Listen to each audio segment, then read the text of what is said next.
The way this show breaks apart tropes is never going to fail to impress me. I mean, just to see how they are starting this episode here with just all the different civilians being like, I'd never support a pointless cause like a rebellion. I would need to have X woman in front of me. And to see the difference of the princess, and then, of course, Tachibana and how they just wrap that entire guard around their finger. It was pretty damn fantastic, and as you can see, we're doing a double review for last week's episode as well as this latest one. If you want to skip to a specific part, either episode 10 or 11, obviously timestamps are in the video. I'm recording these in two separate chunks, so basically you're going to get dedicated videos for both, so hope you enjoy. I have to say though, having Schwartz return in this episode after quite a bit of a break, it feels like it's been over a month if not that, and the idea of him coming in and just, he's worried because he has like a meeting with a king and then just immediately gets thrown for a loop when he sees Jinguuji. Oh, that's actually the king. Can I restart my entrance? Of course, he has to have that heroic landing. I mean, just seeing him go from the most useless character to maybe arguably the most useful character right now. You have Tachibana, who's basically leading a rebellion even though she doesn't want to, now has the head maid warping her memories of Jinguuji and everything, so she's out of the equation and is actually aiding in something she probably shouldn't. Jinguuji is jealous, envious, and just everything else, so he's basically useless. And in comes Kirito-kun, who not only has mastered his sword after getting it back from the Goo Goblin, the idea that the things that were kind of like holding them down into this rebellion, he not only slashed, he slashed all their clothes and weapons without hurting a single person. That's actually pretty impressive, despite also being one of the funnier scenes all at the same time. I like the idea that he can't be, like, trusted by himself. He can't just be a hero who goes on his own adventure and people follow. He needs his master to constantly beat the shit out of him in order to keep him grounded. But it's no joke, like, he literally is a hero at this point, and a sword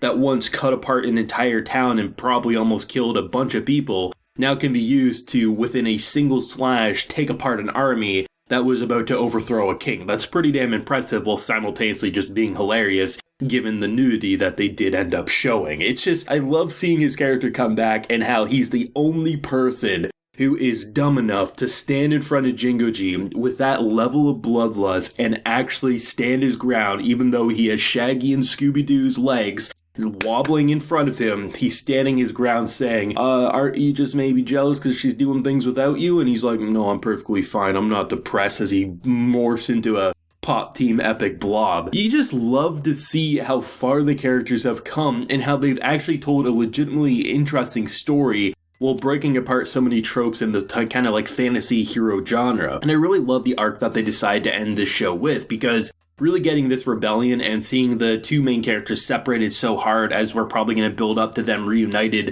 before it completely wraps up, I think is the perfect way to go about this show and end it in something that's going to be impactful and memorable, rather than just casually ending it in the middle of an arc or, just with an anime original arc that isn't going to have the same level of depth, right? It was just really cool to see that, as they also really showcase on Tachibana's side. I mean, she's kind of in an interesting predicament. To begin with, she doesn't want to be there, and then just the casual kind of BDSM stuff, I mean, is pretty damn fantastic when you see shots like these. But the idea of the head maid and how there's like this level of mystery, and then the goo massage to then like sucking into her seal and then just like corrupting the memories of Jinguuji, as you simultaneously have something actually attacking the goddess, it seems like, as well, who just is drinking wine and eating squid, because of course she is. It's gonna be interesting to see where they want to take that plot line, but in terms of comedic and storytelling, one of the stronger episodes for sure in this show, but I guess we'll see where this latest episode goes, so we'll do a transition and we'll see where it goes from here. I gotta be real honest, this final boss, the final battle, so to speak, of this show, is probably one of the most entertaining I think I've seen in the past year. Not necessarily because it's the craziest looking, the craziest acting, but the dynamic that they decide to go with essentially Jinguuji versus Tachibana, is not only the most perfect way to wrap up their character arc for maybe the first of only one season or maybe the first of many seasons, is fantastic for so many different reasons. One, they're lovebirds. We know it's going to eventually happen, but there is that level of hostility of an average guy who always kind of aspired to be Jinguuji and was talked down upon because everyone worshipped him but not the other, right? And the idea of Jinguuji not kind of like recognizing how good he's had it and he's just always shunning people away, and also is a little unable to confront his own feelings about how he even feels about Tachibana. And then you escalate it in such a way so it's not just like a couple fighting in a pretty generic, boring way. You put them in a giant deity bunny-looking creature that has a giant, disgusting mouth that opens up into a nuclear blast that, even though it has a very large delay between shots, can literally destroy mountains. That is so damn cool as you simultaneously start the entire situation off with Jinguuji being useless because the farther he is away from Tachibana, the less powerful he is. So then it's all up to Kirito-kun over here, who already proved in the previous episode that he's mastered his swordplay there, but to see him slash in like a legit laser blast and not screw it up, as you might have one of my favorite jokes in this show, Jinguuji being essentially useless, dragging him off a building, jumping to what should be their death, and then making him carry him and stick the landing,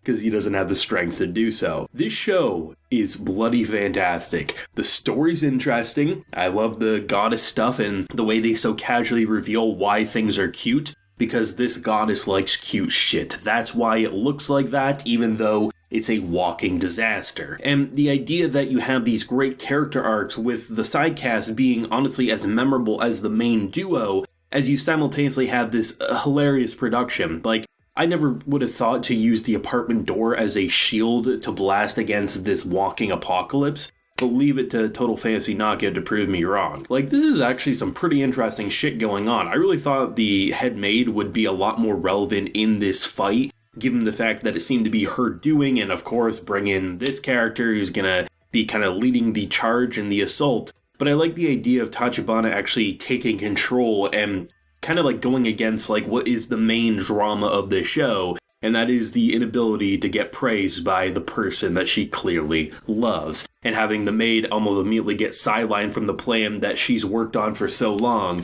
not only is hilarious, but just kind of fits with the narrative that we've been laying out so far.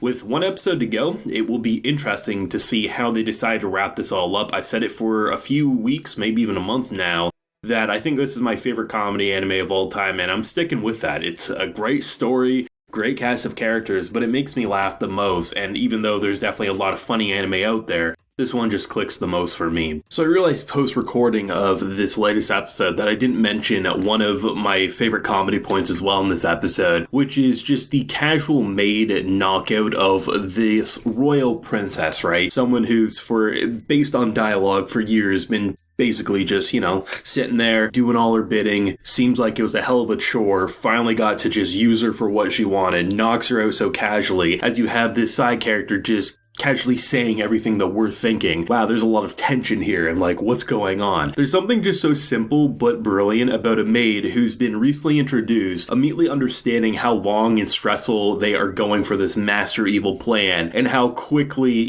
things can escalate and de-escalate, and then, of course, as I mentioned, how she gets so pushed out of the way after her master plan comes to fruition. Pretty damn fantastic to see how this maid basically rose, fell, rose, and honestly, who the hell knows where she's going from here. But I did want to make a specific mention of that joke when they're opening up the gates of hell, or at least that's how it felt. Pretty damn awesome. Thoughts if you have any, either on the previous episode or this latest one down below. Leave a like if you enjoyed, subscribe if you're new around here. Till next time, everyone, please take care and have a good one.